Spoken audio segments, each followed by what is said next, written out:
4월 10일 월요일입니다. 어제 부활절은 잘 보내셨지요? 이제 주님 다시 오실 때까지 부활의 증인으로서의 삶을 잘 살아가시기를 축복합니다. 오늘 함께 묵상할 말씀은요, 사무엘하 1장 1절에서 16절입니다.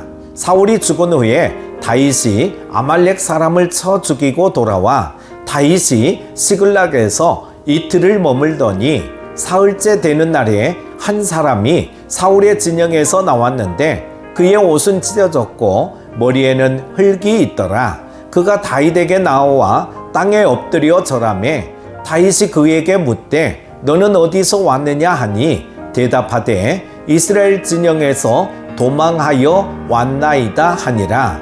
다윗이 그에게 이르되 일이 어떻게 되었느냐 너는 내게 말하라. 그가 대답하되 군사가 전쟁 중에 도망하기도 하였고 무리 가운데에 엎드러져 죽은 자도 많았고 사울과 그의 아들 요나단도 죽었나이다 하는지라. 다윗이 자기에게 알리는 청년에게 묻되 사울과 그의 아들 요나단이 죽은 줄을 내가 어떻게 아느냐. 그에게 알리는 청년이 이르되 내가 우연히 길보아 산에 올라가 보니 사울이 자기 창에 기대고 병거와 기병은 그를 급히 따르는데 사울이 뒤를 돌아 나를 보고 부르시기로 내가 대답하되 내가 여기 있나이다 한즉 내게 이르되 너는 누구냐 하시기로 내가 그에게 대답하되 나는 아말렉 사람이니이다 한즉 또 내게 이르시되 내 목숨이 아직 내게 완전히 있으므로 내가 고통 중에 있나니 청하건대 너는 내 곁에 서서 나를 죽이라 하시기로 그가 엎드러진 후에는 살 수 없는 줄을 내가 알고 그의 곁에 서서 죽이고 그의 머리에 있는 왕관과 팔에 있는 고리를 벗겨서 내 주께로 가져왔나이다 하니라.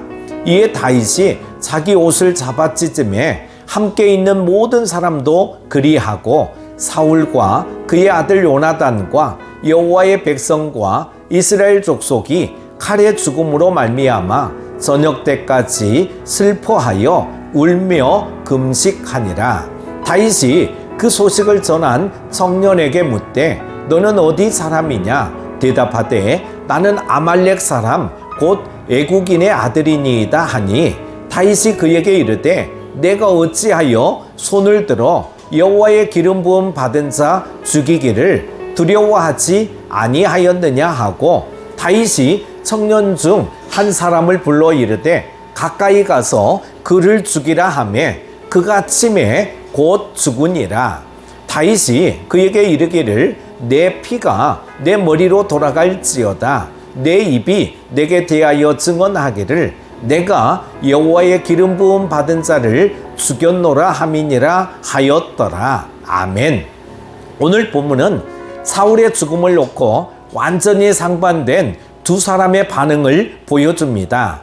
사울의 죽음으로 자기 욕심을 채우려 한 아말렉 청년과 그것을 슬퍼한 다윗입니다. 사울은 다윗에게 원수 같은 존재였기에 다윗은 그의 죽음을 기뻐할 수도 있었습니다. 그럼에도 다윗이 사울의 죽음을 애통해한 이유와 우리에게 주는 교훈이 무엇인지 살펴보고자 합니다. 사울은 다윗을 경쟁자로 여겨 살기를 품고 끊임없이 쫓아다녔습니다. 다윗은 오랜 기간 사울 때문에 도망다니는 신세가 되어 고통을 겪어야 했습니다. 그런데 다윗은 사울의 죽음을 알게 되자 자기 옷을 찢으며 사울과 그의 아들 요나단의 죽음을 슬퍼하며 해가 질 때까지 통곡하며 금식했습니다. 그러고는 사울을 죽였다고 거짓말을 한 아말렉 사람을 죽임으로써 그들의 원수를 갚았습니다. 아마도 아말렉 청년은 다윗이 자기에게 커다란 상을 내릴 것이라 확신하며 사울의 죽음을 알렸을 것입니다. 사울과 요나단의 죽음은 곧 다윗이 왕위에 오르는 것을 의미하기에 그가 이렇게 기대한 것은 당연했습니다. 하지만 다윗은 개인적 이득을 먼저 생각하지 않았습니다. 그는 사울과 요나단의 죽음이 곧 자기 민족 이스라엘의 패배라는 것을 잘 알고 있었기에 민족의 고통을 가슴 아파했습니다. 그리스도인의 판단 기준이 자신의 유익, 안위, 안정이어서는 안 됩니다. 하나님이 기뻐하시는 일이어야 합니다. 다윗은 여러 번 사울을 죽일 기회가 있었음에도 불구하고 그에게 손을 대지 않았습니다.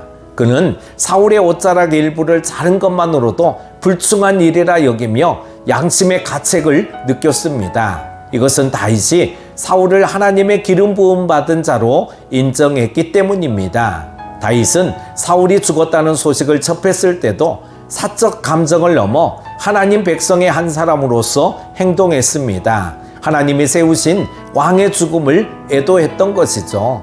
다윗은 이처럼 하나님의 주권을 진심으로 인정한 사람이었습니다. 이와 같이 하나님의 주권을 인정한 사람들은 불신자들과는 확연히 다른 태도를 가지고 살아갑니다. 요셉은 자기를 애굽에 팔아버린 형들을 만났을 때 보복할 수도 있었습니다. 하지만 그는 하나님의 자비로 그들을 용서했을 뿐만 아니라 기근으로 고통당하는 그들을 돌보아 주었습니다.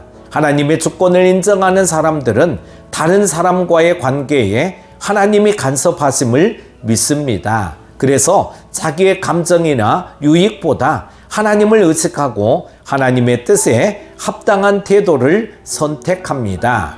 다윗처럼 우리도 다른 사람에 대한 하나님의 주권을 인정한다면 그들을 대하는 태도가 달라질 것입니다. 하나님의 뜻에 우리의 의지를 굴복시킬 때 그들과 새롭고도 따뜻한 관계를 만들어갈 수 있습니다. 사랑하는 큐티 가족 여러분, 모든 만남에 우연은 없습니다. 우리는 가족과 친구들 그리고 지체를 허락하신 하나님의 주권을 인정해야 합니다. 그러면 하나님의 뜻을 그 관계 안에서 실천할 수 있습니다. 이기적인 태도를 벗어버리고 사랑의 도구로서 타인의 고통에 귀 기울이며 다른 사람을 섬기는 자들이 되시기를 축복합니다. 기도합니다. 하나님 아버지, 다윗처럼 하나님이 기뻐하실 일인가를 세심히 살피며 살아가기를 원합니다. 당장 눈앞의 이익이나 손에 거머쥘 보상을 바라는 삶이 아니라 영원한 하나님의 영광을 위해 살아가는 인생을 하나님이 기뻐하실 줄로 믿습니다. 한 주간 동안도 하나님이 기뻐하실 일을 선택하며 살아가는 저희들 다 되게 하여 주시기를 원하오며 예수님의 이름으로 기도드립니다. 아멘.